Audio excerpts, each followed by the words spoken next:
There's a lot of curvature tests out there which seem to conclusively prove that no matter where you are on this Earth, it is impossible to measure curvature.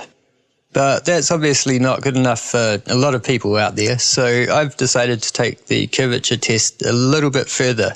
From my Southern Mountains curvature test video, I have used some of the photos of the Southern Mountains taken from Wellington's south coast. This time I've picked out a few prominent peaks and determined their distance and height above sea level. What I've done is put each one onto a graph, as you can see here, color-coded for convenience.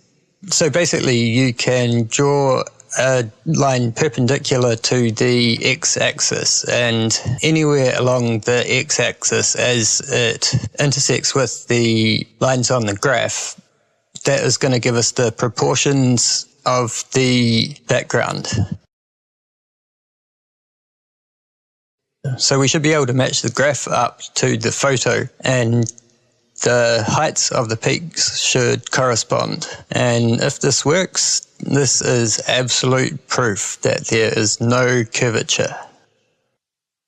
It works on the principle that it's all line of sight.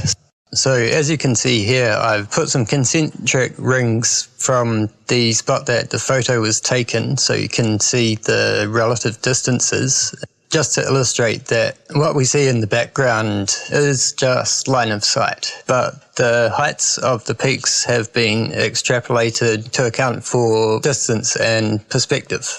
So let's see how they match up.